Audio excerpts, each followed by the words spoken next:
Olá, você se conectou no lugar certo. Pois então, sente confortavelmente ou nos ouça enquanto realiza seus afazeres. Você está no Diálogos Públicos, o podcast desenvolvido na disciplina Projeto Integrador do Programa de Mestrado em História Pública da Unespar.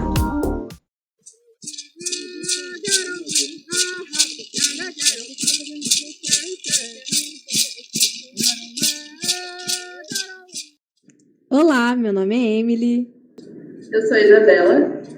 E eu sou o Gabriel. Somos mestrandos em História Pública na Universidade Estadual do Paraná e hoje trazemos para vocês nosso diálogo com a Camila Caingangue. Mulher indígena, Camila é licenciada em Geografia pela Universidade Estadual do Paraná e tem a sua existência atravessada por diversos aspectos que provocam a reflexão a quem a escuta. Vamos conversar sobre a resistência indígena, formação docente e afetividades. Esperamos que essas provocações levem vocês a refletir sobre a luta, a existência e a resistência que despontam a partir das trocas entre sujeitos históricos e sociais. Então, aumente o volume do seu radinho e ligue seu senso crítico. É hora de dialogar. Eu sou a Camila, sou indígena do povo Caingangue. A minha TI fica próxima da região de Londrina, fica a 80 quilômetros de Londrina. E sou acadêmica na Unespar, no campus de Paranavaí, estou no segundo ano de Geografia. Camila, conta pra gente como que foi essa mudança sua da, da, da sua terra indígena, da comunidade para Paranavaí. Processo seletivo, vestibular, como é que foi para ingressar no curso de Geografia? Então, para nós povos indígenas, tem o processo seletivo que é específico para os povos indígenas, que se chama Vestibular Povos Indígenas do Paraná, entendeu? Que não é só para os povos indígenas aqui do Paraná. Outros também podem concorrer ao ingresso, sim, mas só que não podem concorrer ao ingresso nas universidades que são estaduais, só na federal. Então, outros parentes que são de outra comunidade que seja fora do Paraná, também pode ingressar, pode se inscrever no vestibular. Assim que for aprovado o vestibular, eles são chamados pela federal mesmo. Não tem as universidades estaduais como a Unespar não tem a possibilidade de chamar eles, entendeu? E eu participei, fazia anos que eu participava, mas só que é muito concorrido o vestibular.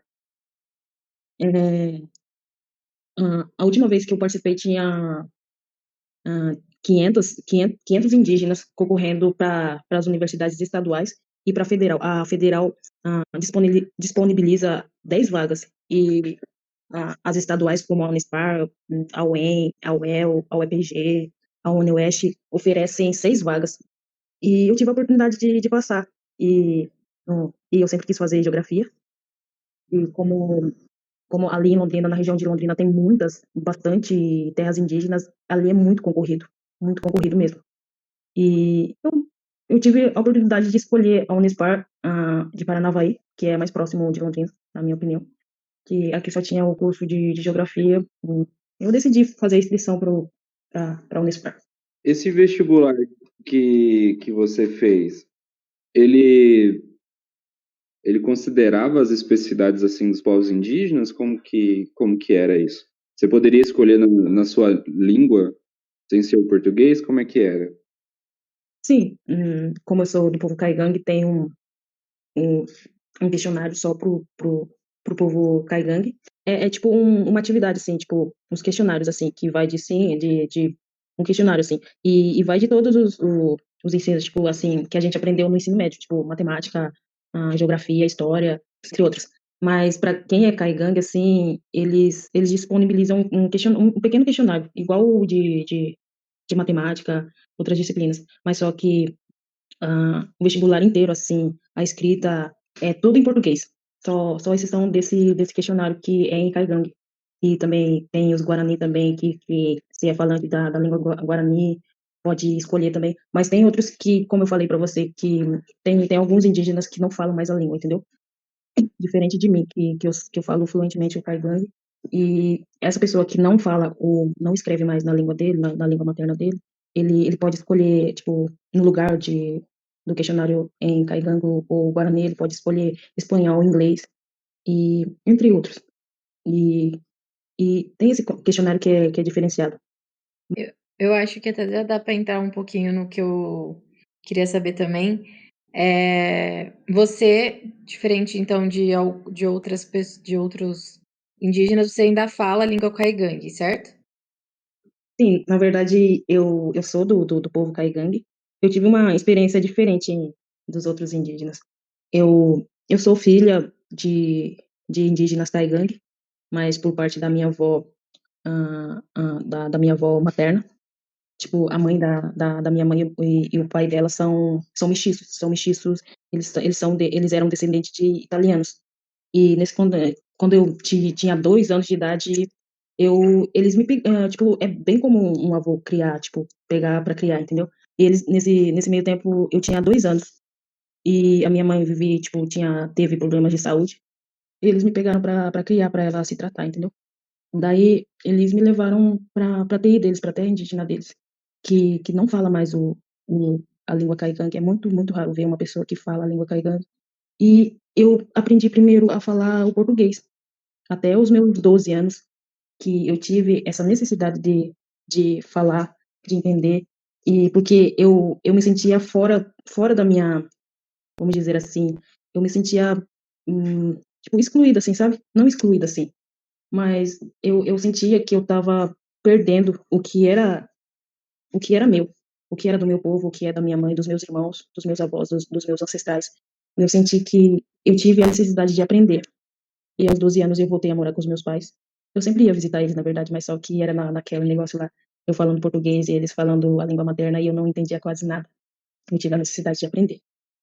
E eu aprendi e tive a necessidade. Até hoje eu tenho dificuldade de falar algumas palavras, mas com o tempo a gente vai aprendendo. Mas a maioria eu sei me comunicar muito bem.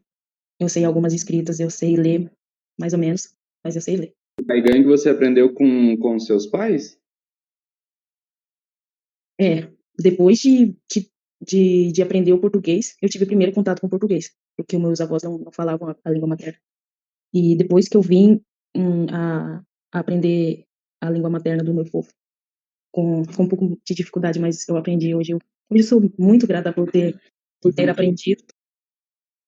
E se alguém tiver interesse de, de, de, de aprender assim, eu me disponibilizo. Tanto é que eu namoro uma não indígena que é descendente indígena. Eu falo algumas palavras para ela e ela fala. Quando, quando você veio para Paranavaí, como que foi essa experiência para você? Mudar assim de ambiente?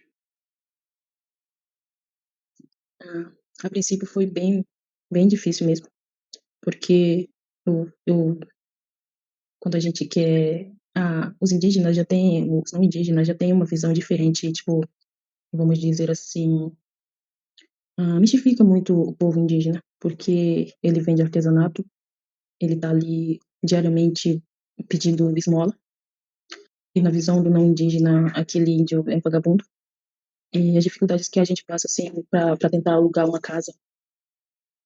Quando a gente fala, a gente é indígena, a gente vai estudar em tal curso, então no campus aqui no campus que tem Paranavaí, quando a gente quer ir atrás, quando a gente fala que a gente é indígena, já vem aquela negócio, será que ele vai conseguir pagar? Porque na visão do não indígena, a gente é um vagabundo que não trabalha, que não faz praticamente nada, que tá ali só para pedir, que tá ali só para vender o artesanato dele.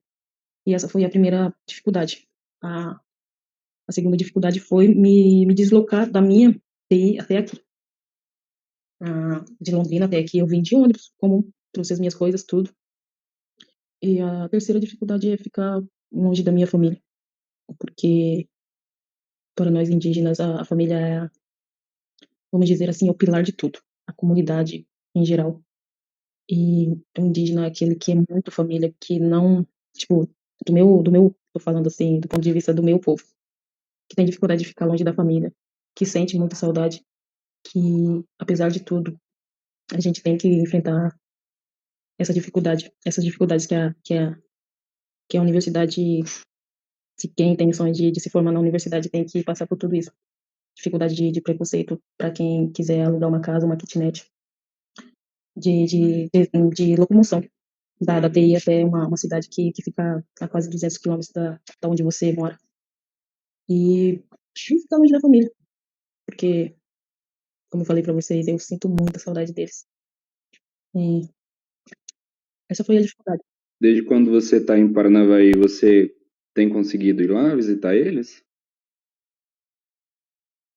Sim, eu quando tenho tempo, quando tem os feriados, assim, eu sempre tô indo lá. Mas eu acho que agora, como tá tudo corrido, eu acho que eu não vou ter mais tempo de ir pra lá. Camila, entrando já nesse assunto de você ter ido para Paranavaí, estudar, como que a sua família encarou essa sua partida? Você teve apoio deles? E também de você escolher ir por esse caminho da geografia, de ser professora, como que foi visto por eles? Na verdade, eles sempre me apoiaram, desde o início, de eu falar: "Olha, eu quero entrar para uma universidade para me formar". E eu sempre tive isso na cabeça, desde quando eu era mais nova, que eu falava para eles: "Olha, eu quero me formar em algum curso". E eles sempre me incentivaram, assim. Claro que é bem dificultoso para eles ficarem longe de mim, assim, sabe. Mas eu acho que eles tiveram eles não vão falar, mas eu acho que eles tiveram meio de receio, assim, de eu vir sozinha, de morar sozinha, de conhecer tudo sozinha. A primeira vez que eu vim pra cá foi foi dificultan tipo, foi bem difícil, tipo, porque eu não eu não conhecia Paranavaí, tipo assim, pessoalmente. Eu acho que eles tiveram um pouco de receio, assim. Se fosse uma cidade próxima da onde é a terra indígena, eu acho que eles ficariam menos, eu acho que eles iam ficar mais tranquilos. Mas como é uma cidade que é longe, assim, eu acho que eles ficaram com meio, tipo, receio, assim, de morar sozinha. Mas, a princípio, eles me deram todo apoio. Eles sonham comigo, quando eu ligo pra minha mãe, ela fala: "Ó, você tem que ir firme e forte, eu quero ver você sair formada daí um dia". E eu falo assim: "Cara, nem que passe 10 anos, eu vou sair formada e pra realizar o meu sonho e a da minha família", porque a minha família confia muito em mim, não só eles, mas como a minha comunidade. Muito lindo você ver falando da sua família. Essa união de vocês é algo realmente admirável. Eh, e você falou que desde pequena você sempre quis então se formar, né, ter uma formação. E você acha que foi alguma coisa, algum caminho, assim, alguma vivência da sua infância que te fez ir para esse caminho da licenciatura? Ou você decidiu depois de maior, assim, já adolescente? O que você acha, né, que te motivou a ir para esse caminho da licenciatura? Eu acho que desde quando eu tinha meus 13, 14 anos, eu sempre quis fazer o curso de geografia, tanto é que estou aqui. Mas sim, os alunos indígenas dentro da TI têm um respeito muito grande pelo professor. Isso a gente aprende desde cedo, com as lideranças entrando com as escolas para conversar com os alunos, para ter uma roda de conversa, para orientar eles a respeitar os professores. Tanto é que a escola lá na TI é aberta, não tem muro, não tem portão, não tem nada, está lá aberto. E como eu cito sempre, a escola, a educação indígena é coletivamente, assim, do povo indígena, que sempre se tem uma gincana lá, o professor, ou os diretores convidam a população para ir lá acompanhar. A escola está de portas abertas, assim, para um pai, se querer entrar lá, entrar sem convite, sem nada, sem ser convidado. E a gente aprende a respeitar os professores desde bem criança mesmo. E o professor, na visão do aluno indígena, é uma liderança ali, que você tem que respeitar a aula dele do início até o fim, sem fazer bagunça, sem escândalo. Tanto é que se vocês forem lá na TI, vai ser um completo silêncio. Você só pode falar com o professor se ele perguntar ou quando você tiver uma pergunta para fazer para ele. E o professor, dentro das áreas indígenas, é muito valorizado, é muito diferente daqui, onde acontece bastante violência contra o professor, né? E eu sempre tive uma visão muito boa de um professor, de professores, que o sonho de um ser humano começa ali, dentro da sala de aula, o professor passando os conhecimentos deles para a gente. Se eu não tivesse um professor, eu nem estaria aqui. E é essa visão que eu tenho do professor, e eu quero ser uma professora indígena um dia, que seja mais valorizado futuramente, né? Camila, lá na sua comunidade, lá na terra indígena, os professores, eles eram indígenas ou não indígenas? Como que era essa relação? Fez 11 anos que a escola indígena, o ensino fundamental e para o ensino médio foi aberto lá. Antes a gente se deslocava da TI até a cidade, todos os dias, para estudar dentro da escola tradicional, que é do não indígena. E quando começou, assim, a ter a escola dentro da comunidade, eu via que tinha pouquíssimos professores que eram formados. Agora são bastante. Eu acho que 90% dos professores eram não indígenas, e hoje eu posso dizer para vocês que 50% são indígenas que são formados, e o outro 50% é de não indígenas. E, sim, a gente tem os professores que são indígenas e os professores que são não indígenas. E eu acho bastante importante, assim, ter um professor não indígena, porque tem alguns alunos que têm uma dificuldade de falar o português, entendeu? E no meu pensamento, assim, eu acho que o professor não indígena tem que estar inserido dentro da mesmo que seja pelo menos um, dentro da escola indígena, porque é, é com base deles que a gente, os indígenas, os aluninhos, aprendem a falar melhor o português, conversar com o professor. Tipo, eu posso dar um exemplo dos meus sobrinhos. A tecnologia, hoje em dia, é muito, muito comum lá dentro. Tipo, TV, celular. E o indígena aprende a língua portuguesa através disso. Mas, como eu falei para vocês, dos meus sobrinhos, eu perguntava sempre para eles assim: vocês entendem o que a TV tá falando, o celular? Daí eles falam assim. Perguntei para eles assim: mas se alguém chegasse em vocês e falassem assim, conversar com você em português, vocês iam conversar com ele? Daí eles falavam não, porque eles não sabiam falar, tipo, dialogar. E depois que eles passaram para o ensino fundamental, eles sabem conversar, sabe? Eles sabem questionar um professor, tipo, conversar, cumprimentar. O cumprimentar o indígena que não tem contato com a fala fluente do português é muito difícil. Tipo, bom dia, boa tarde, boa noite. Isso para ele é uma dificuldade enorme de falar, porque não tem a prática diária de falar. E ter um professor não indígena dentro da comunidade é muito essencial para esses alunos conversar, ter um diálogo, para eles botar em prática o que que eles aprendem na TV, no rádio, no celular. Porque entender, eles entendem. O que a TV está falando, eles entendem. Mas só que a prática, assim, na prática, assim, eles não. Eles têm. Eles travam. Eles têm uma dificuldade. Se, para mim, que aprendi primeiro o português já é um pouquinho difícil, imagine para eles, que eles aprenderam a língua materna primeiro e depois. Falando desse respeito, né, que tem com os professores, mas eu acho, assim, eu acredito que também tenha muito respeito dos professores vindo com as crianças também, né, com as crianças e com os adolescentes. Porque tem que ser, eu acho que mútuo, né, para que as pessoas tenham uma educação de qualidade e tenham um respeito ali entre os dois que estão nesse processo de aprendizagem. E aí eu queria saber se mesmo esses professores que não são indígenas, mas que dão aulas, né, nessas terras indígenas, se eles também abertos às formas como vocês entendem a educação, que são diferentes de uma escola tradicional, né? Se eles entendem, respeitam, participam, ou se às vezes há uma certa uma rigidez, né? Como que é essa forma da educação, de como os professores não indígenas que estão inseridos nessa educação dos povos indígenas, como que eles se comunicam e vivem, né, lecionando nesse meio. Aí eu aproveito essa pergunta da Emily. Você falou que é importante os professores não indígenas estarem ali para as crianças e adolescentes aprenderem o português e tal. Achei isso bem legal.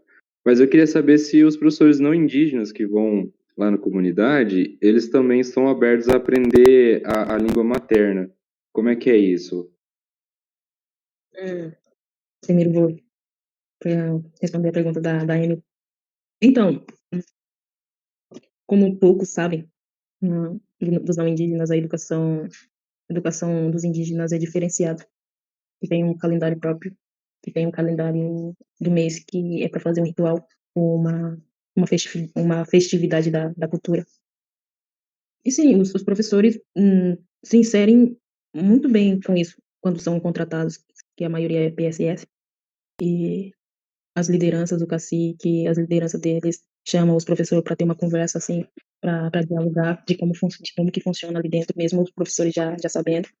Eles falam para eles isso, o que acontece dentro da escola, dentro da comunidade, que o que é o que os indígenas fazem, dentro de um calendário especial para eles, como eu falei, dos rituais, das festividades deles, de uma semana cultural que é bem importante. Eles sempre tiveram, na verdade, interesse de participar, de praticar, de saber mais sobre a cultura do indígena.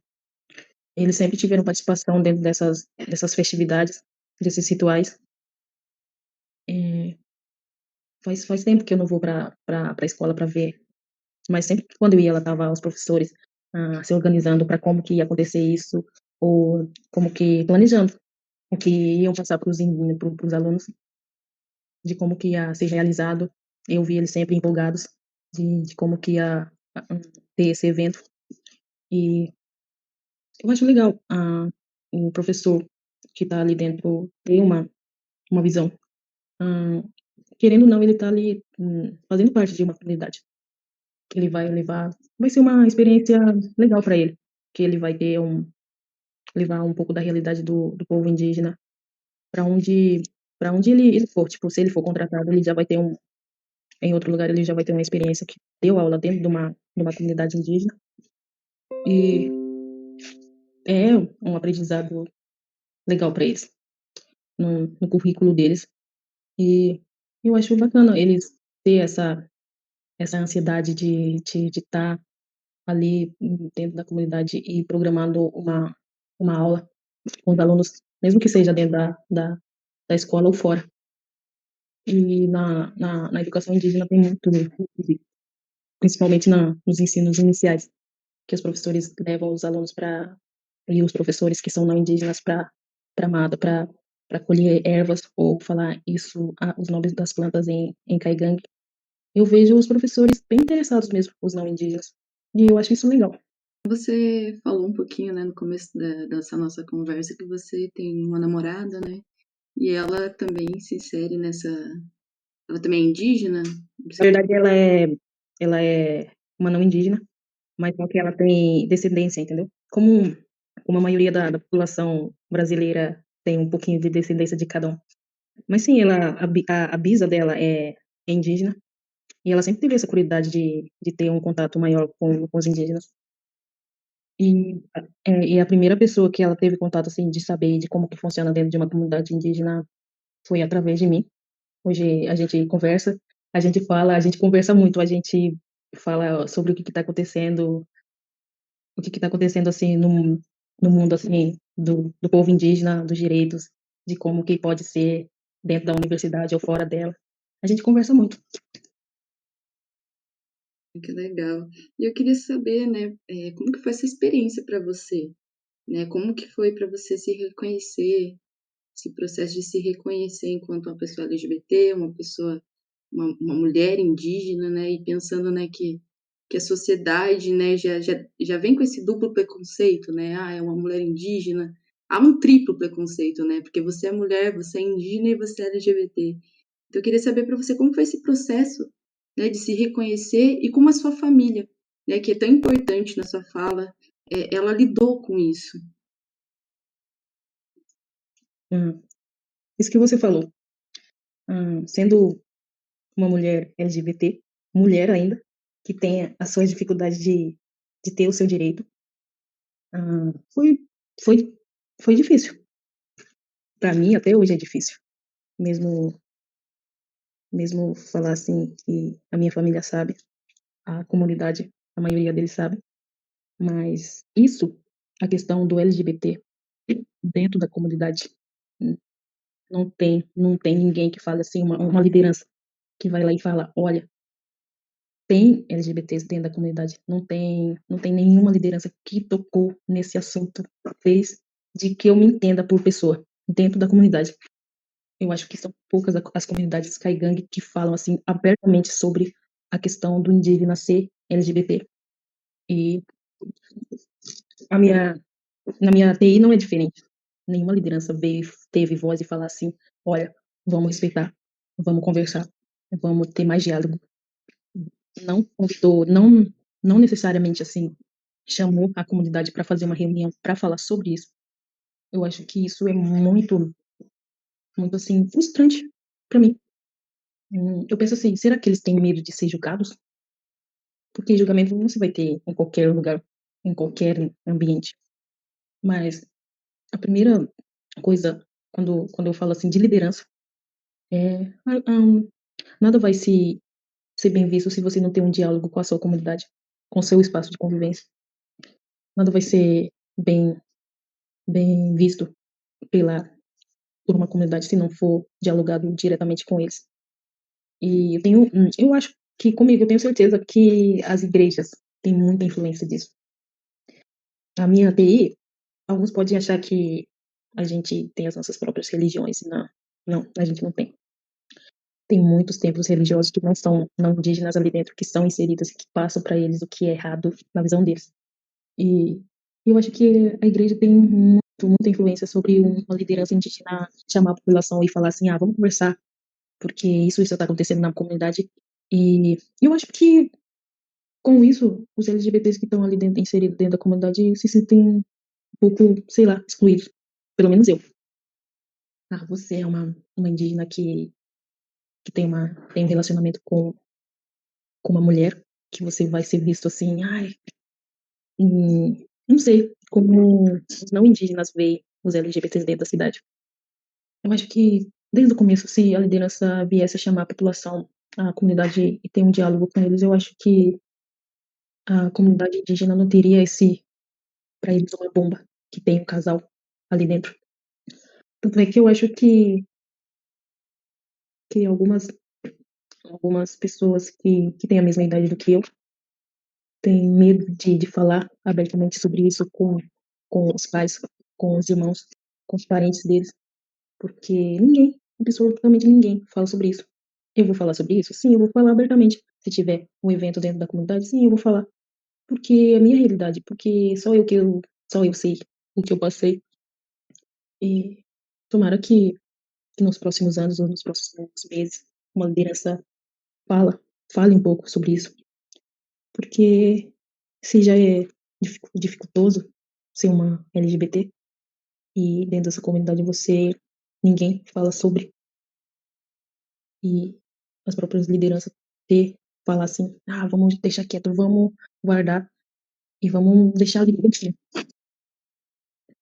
E é isso, me sinto é muito frustrante falar sobre isso, porque uma comunidade, como eu falei para vocês, que respeita muito a questão do professor dentro da escola.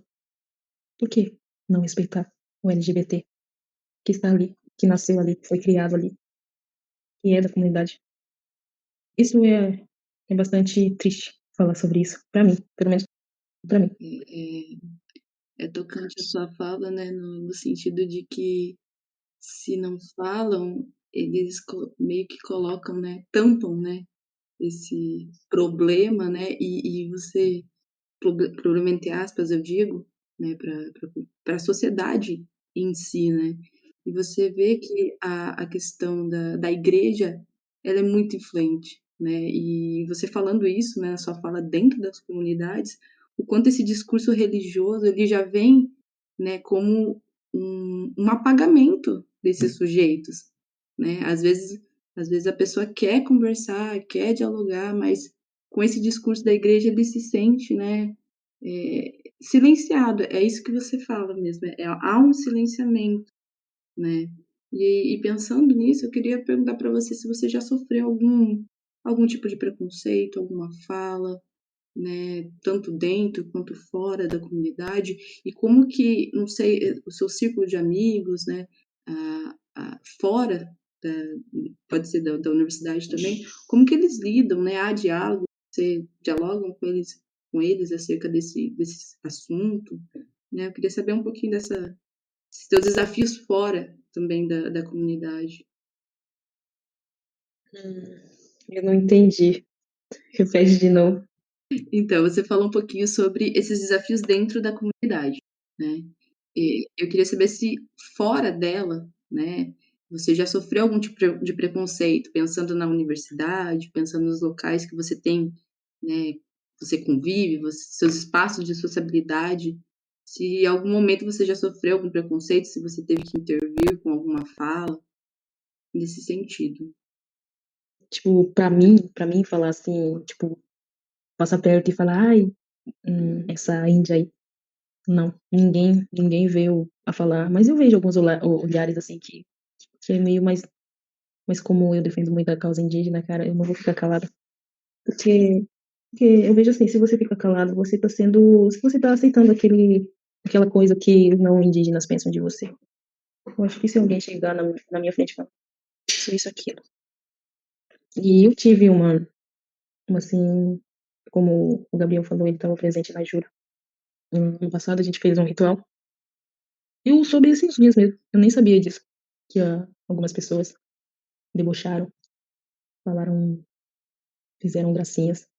Mas eu soube esses dias atrás.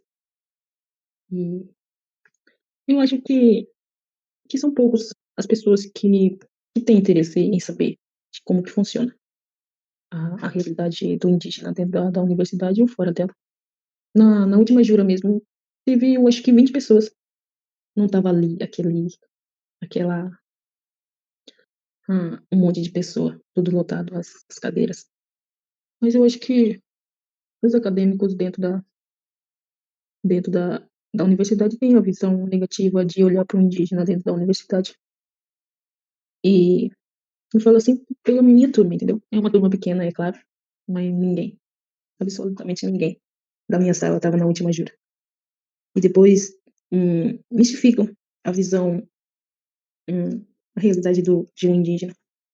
Depois, depois eles ficam romantizando a vivência, porque eles não têm a curiosidade de perguntar assim, de falar sobre. Isso me deixou, vamos dizer assim, chateada. E eu vejo assim que, sim, tem um certo preconceito, agora eu vejo. Antes eu não tinha essa visão da universidade que tinha preconceito, mas eu acho que tem muito preconceito, que só não tem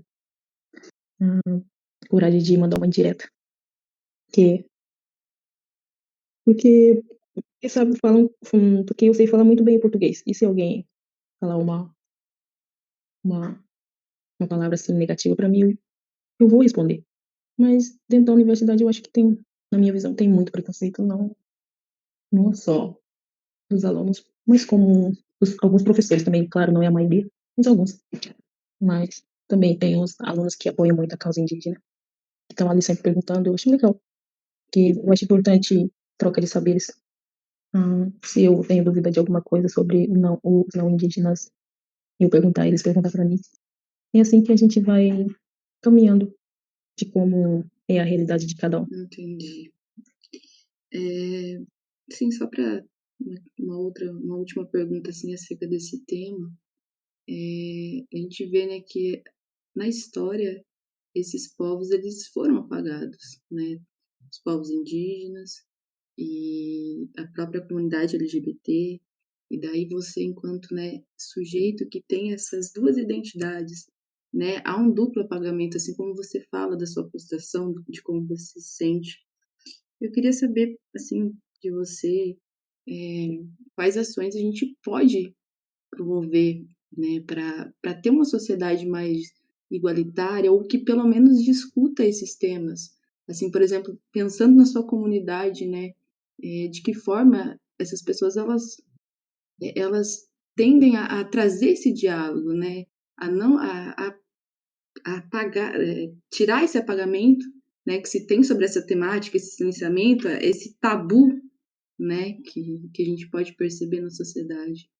Acho que na sua visão, o que você acha que nós podemos fazer, nós enquanto coletivo, né?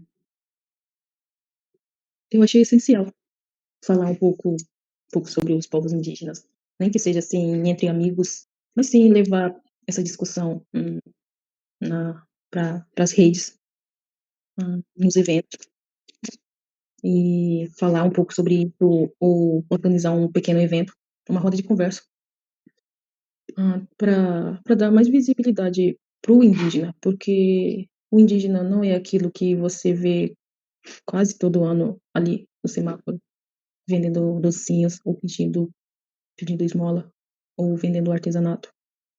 Eu falo assim que o indígena não é só aquilo. O indígena tem muita coisa bacana de levar, de passar o seu conhecimento ancestral para a sociedade não indígena, para falar sobre um pouco da experiência de tanto acadêmica, eu falar sobre a realidade. E o indígena não é só aquilo, falando, ele é vagabundo, ele não faz nada. Você só vai entender a realidade, um pouco da realidade do indígena, quando você for para uma terra indígena, conviver com ele, de jeito como ele lidar com o negócio de trabalhar, de fazer o seu artesanato, e como é sagrado para ele plantar a comida própria dele. Que tem algumas pessoas que têm uma visão negativa do indígena, só indo lá, ou só perguntando para um indígena como que funciona. Só isso para você ter uma visão melhor, de uma visão que a gente fala assim, que o ser humano não é, não é só um, e sim, vários, que são de mesma, tem o mesmo classe, tem o mesmo modo de pensar às vezes, ou de outra forma. Mas assim, a, a semelhança entre a gente são um. O que é diferente entre a gente é o modo de viver, o modo de pensar, o modo de as culturas, e ter ter um diálogo assim. É isso que vai vai vai ter, como vou dizer assim, vai ter menos uma visão negativa do indígena dentro da sociedade. Camila, puxando para outro lado agora, você falou há pouco que você e sua namorada costumam falar bastante sobre como que está a situação dos povos indígenas no Brasil e tal. E me parece que atualmente, não só atualmente, mas a gente pode pensar que observando a situação dos indígenas no Brasil é também observar a situação da natureza no Brasil. Então, eu queria saber de você como que você tem visto o atual cenário da natureza e do clima brasileiro e, e o que que você pensa que a gente pode enfrentar de consequências se a gente não ir de frente com essas mudanças que a gente tem observado. Sobre isso é muito complexo de falar hoje, atualmente hoje, porque o marco temporal tá ali, tá logo ali. Semana que vem vai ser votado de novo. E o marco temporal não só é uma coisa assim que a gente vai falar assim, vai só afetar os povos indígenas, mas sim o mundo como um todo vai ser afetado, porque vão, não vão demarcar mais territórios que eram deles, que foram vendidas sem autorização deles. E eu vejo que o futuro para ter uma mata, uma, uma água de qualidade, uma mata, uma chuva, ah, o futuro, como a gente fala, eu e outros parentes, o futuro é o indígena. Se você quiser ter um futuro melhor assim de, de ter uma preservação da natureza assim, é o, é o indígena. E eu acho que se for um problema marco temporal, eu acho que Acho que vai ser o começo de um aquecimento global que já que tá aí, que vai ser muito prejudicial à população humana. Mas é difícil eu falar sobre isso, sabe? Porque eu vejo que clima, o clima tá mudando cada vez mais. É difícil eu falar sobre isso, porque então, a votação do marco temporal tá decidindo a vida de todo mundo, praticamente, não só do povo indígena, mas sim da sociedade não indígena. E é isso. Camilo, eu concordo absolutamente com tudo que você falou, principalmente a respeito do futuro ser indígena. Eu acho que aí você foi muito central. Mas a gente tem percebido que tem muitas comunidades que estão lutando contra isso, né? Fazendo suas manifestações. E eu queria saber de você como que você tem acompanhado a luta dos povos indígenas pela natureza, pelo clima, contra essas mudanças. E, e parece que essa luta tem muito significado. Eu queria que você falasse sobre esse significado. Uhum. Tem várias mobilizações assim em Brasília mesmo, estão lá acampado faz 2 semanas. E tem mobilizações nas cidades próximas às TIs, dentro das comunidades, para ter eu falo assim, porque, como eu falei para vocês, eles estão decidindo a vida da sociedade como um todo. Ah, vai começar de novo a votação essa semana que está vindo. Não sei qual será o resultado. Mas a gente espera o melhor, não só para nós, mas para toda a sociedade que está ali dentro de um planeta que está pedindo por socorro. Eu falo assim, que a gente está lá lutando todo dia e não ter poucas pessoas que não têm informação sobre o marco temporal, de como é prejudicial isso para o planeta, pro nosso planeta. O nosso planeta tá pedindo por socorro. E eu falo assim, desde quando, desde quando a sociedade não indígena parou de lutar? Desde quando eles esqueceram que para ter uma qualidade de vida melhor você tem que preservar? Desde quando a sociedade indígena parou de lutar para garantir o futuro das próximas gerações? Quando a gente vai fazer uma palestra como eu fiz esses dias atrás na Jura, como eu falei para vocês, tinha pouca pessoa. Eu vi que a sociedade não indígena parou de lutar há muito tempo, que não acredita mais em nada. Mas as consequências vão vir e vai ser triste. Mas enquanto eu posso lutar, eu tô aqui, eu falo um pouco sobre isso. Mas é muito triste uma sociedade, fazer uma sociedade inteira ter parado no tempo, ter parado de lutar. Isso é muito, muito triste. Como eu falei, não é só para mim, mas sim, a população inteira. De encerrar esse tema, eu queria que você falasse um pouco mais sobre essas formas que você tem atuado na resistência, né? Por exemplo, conversando com a gente agora, dando palestra, fazendo essas falas. Queria que você falasse sobre essas suas atuações de resistências, que eu particularmente considero como resistência ambientalista também. Eu atuo como eu posso, falando sobre, mas eu não estou presente, muito presente ultimamente nas mobilizações.